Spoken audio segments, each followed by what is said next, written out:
Radhe Radhe everyone. Kartik का महीना भगवान विष्णु को सबसे ज़्यादा प्रिय होता है और इस महीने में माना जाता है कि भगवान विष्णु जल में वास करते हैं। तो कार्तिक स्नान का बहुत ही ज़्यादा महत्व हमारे पद्म पुराण और स्कंद पुराण में बताया गया है। कार्तिक स्नान में सुबह सुबह तारों की छांव में स्नान करने के बाद तुलसी मैया के पास बैठकर अगर आपने पथवारी लगाई है तब भी आप तुलसी माता की पूजा करनी है, नहीं लगाई है तब भी आपको तुलसी माता के पास बैठकर कार्तिक के महीने का महत्व पढ़ा जाता है और सुना जाता है। उसी के साथ सुनी जाती है कार्तिक स्नान की कुछ कथाएं। तो फ्रेंड्स, आज की वीडियो में मैं आपको कार्तिक स्नान की वह सारी कथा एक ही वीडियो में सुनाने वाली हूँ। तो वीडियो बहुत ही महत्वपूर्ण है, वीडियो को अंत तक जरूर सुनना। तो चलिए कथा को प्रारंभ करते हैं, लेकिन उससे पहले हम अपने हाथ में, सीधे हाथ में कुछ अक्षत, पुष्प या तिल ले लेंगे। कथा कभी भी खाली हाथ नहीं सुनी जाती है। आप हाथ में थोड़े से तिल और फूल लेकर कथा सुन सकते हैं। उसके साथ ही जब हम कथा सुने तो हुंकारे हमें अवश्य भरने चाहिए। अपनी पूजा का, अपनी कथा का सुनने का पूरा फल प्राप्त करने के लिए बीच बीच में हुंकारे जरूर भरते रहना चाहिए। तो देखिए, सबसे पहले अग्र पूजा का अधिकार होता है गणेश भगवान का। तो सबसे पहली कथा हम सुनाने जा रहे हैं गणेश भगवान की। तो चलिए गणपति भगवान की जय बोलते हुए हम कथा को प्रारंभ करते हैं। बोलिए गणपति महाराज की जय। गणेश जी की कहानी। एक बार एक गांव में एक गणेश जी का मेला लगा हुआ था। सारे गांव के लोग मेला देखने जा रहे थे। एक छोटी लड़की ने अपनी माँ से कहा, माँ मैं भी मेला देखने जाऊंगी। उसकी माँ ने कहा, नहीं बेटा, तो वहाँ बहुत भीड़ है, तुम गिर जाओगी, चोट लग जाएगी, तुम मत जाओ। लेकिन बेटी ने हट कर ली, नहीं मानी। माँ ने कहा, चलो अच्छा ठीक है, चली जाओ। माँ ने उसके लिए 2 चूरमे के लड्डू और एक लोटे में जल दे दिया। माँ ने कहा, बेटा एक लड्डू और पानी गणेश जी को दे देना, जो बच जाए वह लड्डू और पानी तुम ले लेना। बेटी बोली, ठीक है। मेले में चली गई। मेले में जाकर बेटी गणेश जी के पास बैठ गई और बोली, गणेश जी महाराज, एक लड्डू और एक पानी तुम्हें बचा हुआ है और एक लड्डू और एक पानी मेरा है। यह कहते कहते शाम हो गई। पूरा मेला उठने लगा। सभी लोग अपने अपने घर को आ गए, लेकिन लड़की वहीं बैठी रही। गणेश जी महाराज से बार बार कहती रही कि हे गणेश जी महाराज, एक लड्डू और पानी तुम्हारा और बचा हुआ लड्डू पानी मुझे दे दो। अब गणेश जी महाराज ने सोचा कि अगर लड्डू पानी मैं नहीं खाऊंगा, पीऊंगा, तो यह लड़की अपने घर नहीं जाएगी और इसका दोष मुझे लगेगा। इसलिए गणेश जी एक बार आज एक छोटे से बालक के रूप में आए और बोले, लो, खाया तुम्हारा लड्डू और पिया तुम्हारा पानी, अब मांगो तुम्हें जो मांगना। लड़की सोचने लगी, क्या मांगू? खेत मांगू, खलिहान मांगू, धन मांगू, वर मांगू, क्या मांगू? गणेश जी बोले, तुमने जो जो सोचा है वह सब हो जाएगा, तुम अपने घर चली जाओ। लड़की अपने घर आ गई। लड़की की माँ ने कहा, बेटा सब तो आ गए थे, तूने इतनी देर कहाँ लगा दी? बेटी बोली, माँ आपने ही तो कहा था कि गणेश जी को लड्डू खिला के पानी पिला के आना। मैं तो गणेश जी को लड्डू खिलाकर पानी पिलाकर ही आई हूँ। जैसे ही लड़की ने यह बात कही, उसका घर अन्न धन से भर गया। गणेश जी महाराज, जैसे आपने उस माँ बेटी को दिया वैसे सबको देना। कहते सुनते हुंकारा भरते सबको देना। हमारे सारे परिवार को देना, मेरे सारे परिवार को देना, हमें भी देना। जय गणेश भगवान की। इसी के साथ ही गणेश भगवान की एक और कथा कही और सुनी जाती है। गणेश भगवान की और बुढ़िया माई की कहानी। एक बुढ़िया माई थी, वह मिट्टी के गणेश जी की पूजा करती, रोज बनाए रोज गल जाए। एक सेठ का मकान बन रहा था। वह बोली, बेटा मेरा पत्थर का गणेश जी बना दो। मिस्त्री बोले, हम जितने तेरा पत्थर का गणेश घड़ेंगे उतने में हमारी दीवार न चिन जाएगी। बुढ़िया बोली, राम करे तुम्हारी दीवार टेढ़ी हो जाए। अब तो उसकी सारी दीवार टेढ़ी हो गई। जो चिने ढा देवे, जो चिने ढा देवे करते करते शाम हो गई। सेम शाम को सेठ आया। उसने कहा, आज कुछ काम नहीं किया? वो कहने लगे, बुढ़िया माई आई थी, वह कह रही थी मेरा पत्थर का गणेश घड़ दो, हमने नहीं घड़ा। उसने कहा तुम्हारी दीवार टेढ़ी हो जाए। सेठ ने बुढ़िया बुलवाई। सेठ ने कहा, हे माई, हम तेरा सोने का गणेश घड़वा देंगे, हमारी दीवार सीधी कर दो। सेठ ने बुढ़िया माई को सोने का गणेश जी बनवा कर दे दिया। सेठ की दीवार सीधी हो गई। जैसे सेठ की दीवार सीधी हुई वैसी सबकी करना। कहानी कहते सुनते हुंकारा भरते सबकी करना। जय हो गणेश भगवान की। तुलसी माता की कहानी। अगली कहानी हम तुलसी माता की सुनेंगे। कार्तिक के महीने में सब कोई तुलसी माता को सींचने जाती। सब कोई सींच के आ जाती। एक बुढ़िया माई आती जो तुलसी माता से रोजाना कहती, तुलसी माता सत की दाता, मैं बिड़ला सींचूं तेरा, तू कर निस्तारा मेरा। तुलसी माता अड़वा दे, लड़वा दे, पीताम्बर की धोती दे, मीठा मीठा घास दे, बैकुंठ का बास दे, चटके की चाल दे, पटके की मौत दे, चंदन का काठ दे, झालर की झिनकार दे, साईं का राज दे, दाल भात का जीवन दे, ग्यारस का दिन दे, कृष्ण का कांधा दे। इतनी बात सुनकर तुलसी माता सूखने लगी। भगवान कृष्ण ने पूछा, तुम्हारे पास तो इतनी औरतें आती हैं, तुम्हें जिमावें गावें, तो भी तुम कैसे सूखने लगी? तुलसी माता ने कहा, एक बुढ़िया माई आती है, रोजाना इतनी सी बात कहकर जाती है। मैं और तो सब कुछ दे दूंगी, पर आप कृष्ण का कांधा कहाँ से दूंगी? थोड़े दिन बाद बुढ़िया माई मर गई। सब कोई उससे उठाने लगे, पर वह इतनी भारी हो गई कि उठे ही नहीं। सब कोई कहने लगे, पाप घाट की माला फेरती थी, इससे इतनी भारी हो गई है। भगवान बूढ़े ब्राह्मण का रूप धारण करके आए। सबसे पूछने लगे, इतनी भीड़ क्यों हो रही है? सब बोले, एक बुढ़िया मर गई है, पापनी थी, इसलिए किसी से नहीं उठती। जब भगवान बोले कि इसके कान में मुझे एक बात कहने दो तो यह उठ जाएगी। सब ने कहा, तू भी अपने तन मन की निकाल ले। भगवान ने जाकर उसके कान में बुढ़िया माई से बोला, बुढ़िया माई तू बिडला सींचे मेरा, मैं करूँ निस्तारा तेरा। बुढ़िया माई अडवा ले, गढ़वा ले, पीताम्बर की धोती ले, मीठा मीठा घास ले, बैकुंठ का वास ले, चटके की चाल ले, पटके की मौत ले, चंदन का काट ले, झालर की झंकार ले, साई का राज ले, दाल भात का जीमन ले, कृष्ण का कांधा ले। इतनी सुनते ही बुढ़िया माई हल्की हो गई। भगवान कांधे पर उसको ले गए, उसकी मुक्ति हो गई। हे तुलसी माता, जैसे उसकी मुक्ति करी ऐसी हमारी करियो, जैसे उसको कांधा दिया वैसे सबको दियो। कहते सुनते हुंकारा भरते को। जय हो तुलसी मैया की। पीपल पथवारी की कहानी।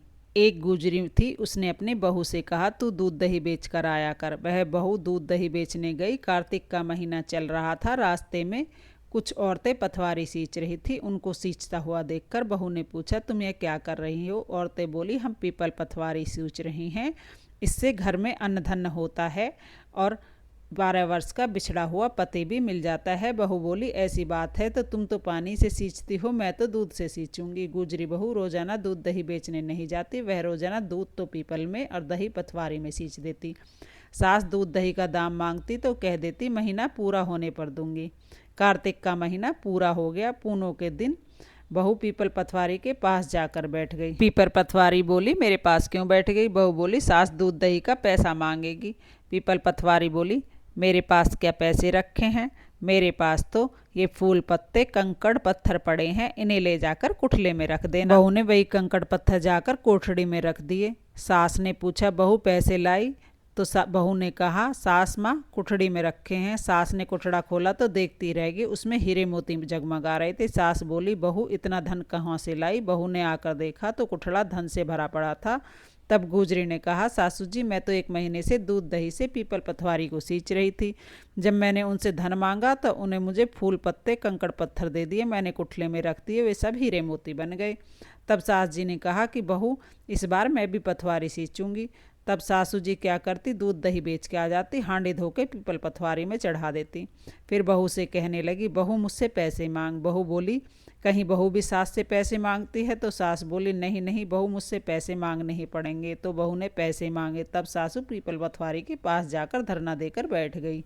पीपल पथवारी ने उसे भी फूल पत्ते कंकड़ पत्थर दे दिए और जाकर इन्हें कुठले में रख देना, ऐसा कह दिया। तब बहू ने कुठला खोल कर देखा तो उसमें कीड़े मकोड़े सांप बिच्छू बिलबिला रहे थे। बहू ने सास से कहा। तब सास ने गुस्से में आकर पीपल पथवारी से कहा कि उसने तुझे तो धन दिया और मुझे कीड़े पकौड़े पत्थर दे दिए। ये सब बोले तो बहू तो मन से सींची थी और सास ने धन के लालच से सींचा। इसलिए हे पीपल पथवारी माता, जैसे बहू को दिया वैसे सबको देना, जैसे सास को दिया वैसे किसी को मत देना। कहानी कहते हुंकारा भरते सबको देना, सबके घर में सुख समृद्धि करना। जय हो पीपल पथवारी मैया की। अगली कहानी 8 वारों की। एक माँ बेटा थे। माँ गंगा जी नहाने गई तो बहू से कह गई, मेरे बेटे को सुबह रोटी दे दिए। उसने कहा, अच्छा माँ दे दूंगी। सुबह बेटा बोला, माँ रोटी दे। बहू बोली, ना माँ है ना रोटी है, कमा के लाओगे तभी रोटी दूंगी। वह बोला, भगवान मैं तो कमाना भी ना जानूं। लेकिन बहू ना मानी। उसने कहा, अच्छा तो 4 रोटी और आम का अचार दे दे। बहू ने बनाकर दे दी। वह रोटी लेकर कुएं की पाल पर बैठ गया और कहने लगा, राम कमानो न जानूं। कुएं की पाल पर बैठकर भगवान ब्राह्मण को भेष बनाकर आए। बोले, तुम ऐसे उदास क्यों बैठे? वह बोला, मेरी पत्नी ने कहा है कमा के लाओगे तो रोटी मिलेगी, पर मैं कमाना नहीं जानता। ब्राह्मण बोले, भैया कमाना तो मैं भी नहीं जानता। हाँ, मैं 8 वारों का नेम जानता हूँ, जिससे तेरे अटूट भंडार हो जाएंगे। चावल के दाने, पानी की घंटी ले लो, ढके बर्तन को उघाड़ो, औंधों को सीधा करो। उसने कही उसने सुनी। इतवार, सोमवार, मंगलवार, बुधवार, बृहस्पतिवार, शुक्रवार, शनिवार, 8 वारों का आसरा, भरियो पीहर सासरा, अटूट भंडार होते चले गए। घर पहुंचा, बीवी बोली क्या लाए? उसने कहा 8 वारों का नेम लाया हूँ। बीवी ने सोचा चलो कुछ तो लाया। चावल के दाने, पानी की घंटी ला, औंधों को सीधा रख, ढकों को उघाड़। उसने कही, उसने सुनी। इतवार, सोमवार, मंगलवार, बुधवार, बृहस्पतिवार, शुक्रवार, शनिवार, 8 वारों का आसरा, भरियो पीहर सासरा, अटूट भंडार होते चले गए। कुछ दिन बाद बहू से बोला बेटी के जा रहा हूँ। फटे से कपड़े पहनकर बेटी के गया। बच्चे बोले नाना आए, नाना आए हैं। बेटी बोली कैसे भेष में आए हैं? बच्चे बोले मैले भेष में आए हैं। आए क्या हैं? 2 दिन की रोटी तोड़ने आए हैं। सच है गरीबी सब कुछ कहलवा देती है। बेटी से कहा बेटी 8 वारों की मेरी कहानी सुन ले। उसने कहा पिताजी मेरा मुंह झूठा है। उसके पिता भूखे ही सो गए।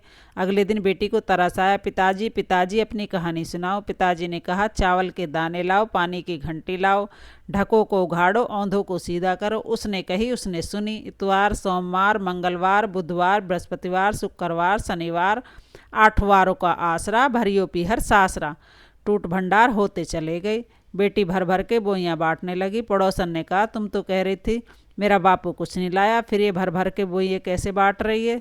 तेरे बापू तो खाली हाथ ही आए हैं। बेटी बोली ये तो 8 वारों की कहानी का फल है। तब पड़ोसन बोली कि अपने बापू से ऐसी कहानी हमें भी सुनवा दे। उसने बापू से कहा तो वह बोला आज तो मेरा मुंह झूठा है, कल सुना दूंगा। अगले दिन उसके बापू ने, पिताजी ने पड़ोसन को भी 8 वारों की कहानी सुनाई। उसके भी अटूट भंडार भरते चले गए। कार्तिक के भगवान जैसे ब्राह्मण के 8 वारों की कहानी से सबके अटूट भंडार भरते चले गए, वैसे ही सबके भरना। कहानी कहते सुनते हुंकारा भरते के सबके भरना, सबके परिवार की भरना, हमारी भी भरना। जय हो कार्तिक के राय दामोदर महाराज की। कहानी नितनेम बाबा की। एक छोटी सी लड़की नितनेम की पूजा करती थी। भावज बोली काम की न धाम की, सारे दिन नितनेम नितनेम करती रहती है। लड़की एक टांग पर खड़ी होकर बोली हे नितनेम बाबा, जो मैं सच्चे मन से धाती हूँ तो सोने की मूर्ति बनकर आले में विराजमान हो जाओ। भगवान का सिंहासन डोला, छोटी सी लड़की तप कर रही है तो नितनेम बाबा सोने की मूर्ति बनकर आले में विराजमान हो गए। लड़की आंख खोले तो देखे कि सोने की मूर्ति बनकर आले में रखी है। लड़की ने आवाज लगाकर कहा भाभी देख लो, माँ देख लो, यही है मेरे नितनेम बाबा। माँ और भाभी दोनों भी नितनेम बाबा का ध्यान करने लगी। नितनेम बाबा जैसे सत उस छोटी लड़की का रखा वैसे सब का रखना, कहते सुनते हुंकारा भरते उनके सारे परिवारजनों का रखना, हम पर भी रखना। जय हो नितनेम बाबा की। नितनेम बाबा की दूसरी कहानी। 2 माँ बेटी थी। माँ रोजाना नितनेम की कहानी करती। उसकी बेटी ने कहा माँ मैं भी नितनेम की कहानी कहूँगी। माँ ने कहा बेटी तेरी कहानी ससुराल में कौन सुनेगा। उसने जिद कर ली और नितनेम की कहानी कहने लगी। उसकी शादी हो गई। शादी करके वह ससुराल गई तो सबसे कहती मेरी कहानी सुन लो। सभी कुछ ना कुछ बहाना बनाकर टाल देते, कोई कहानी नहीं सुनता तो भूखी ही रह जाते। एक दिन पड़ोसन से बोली पड़ोसन मेरी कहानी सुन ले। पड़ोसन ने कहा मैं तेरी कहानी सुनूंगी। वह आती, कहानी कहती और बहू खा लेती। एक दिन नंद ने अपनी माँ से कहा माँ भाभी पड़ोसन के कहने पर तो खाना खा लेती हैं, हम कहते हैं तो नहीं खाती। माँ ने कहा उससे मना कर देना। उसने कहा अच्छी पड़ोसन इस तरह मना करने पर नहीं आती हैं। पड़ोसन ने अपने पति से कहा कि उसकी बेटी मना करती है। पति ने कहा उसकी माँ मना करे तो मत जाना। अगले दिन सास ने मना कर दिया तो पड़ोसन नहीं आई। बहू की कहानी कोई नहीं सुनता तो बहू भूखी ही रहती। ससुर ने पूछा बहू कैसी है तो सास ने कहा बहू अच्छी है, काम काज तो कर लेती है मगर कुछ खाती नहीं है। ससुर ने कहा बड़े घर की बेटी है, काम करने से थक जाती होगी, इससे इतना काम मत करवाया करो। लेकिन उसके बाद भी उसने खाना नहीं कहा। धर्मराज का आसन डोलने लगा कि इस नगरी में कौन ऐसा है जो भोजन नहीं करता है, उसे बुलाओ। स्वर्ग से विमान आया तो सास बोली मैं भी चलूं तो बहू कहने लगी आपको तो बहुत काम है, मेरी कहानी सुनने का समय भी नहीं है। जिठानी ने कहा तो उसने कहा जेठ जी का खाना बनाना है। नंद ने कहा तो उससे भी कहने लगी तुम्हें तो गुड्डे गुड़िया खेलने से फुर्सत नहीं है। पड़ोसन बोली मैं चलूँ तो हाँ बोली मैं हाँ तुम चलो, तुमने मेरे नितनेम की कहानी सुनी है। पड़ोसन अपने पति के पास गई। पति बोला तू तो बड़ी भागवान है जो जीते जी स्वर्ग जा रही है, मरकर तो सभी जाते हैं। वह भी गई। इसी तरह पास पड़ोस का सुख दुख सुनते सुनाते मिलजुल के रहना चाहिए। जय हो नितनेम बाबा की। कार्तिक के महीने में तुलसी माता और दामोदर महाराज के पास बैठकर ये 5 कहानियाँ अवश्य सुननी चाहिए। अगर कहानी आपको पसंद आई हो, वीडियो अच्छी लगी हो, तो वीडियो आपके लिए थोड़ी यूज़फुल हो तो प्लीज़ वीडियो को लाइक कर देना और मेरे चैनल को सब्सक्राइब कर लेना। मिलते हैं अगली वीडियो में, तब तक के लिए जय हो कार्तिक के दामोदर महाराज की। जय तुलसी माता।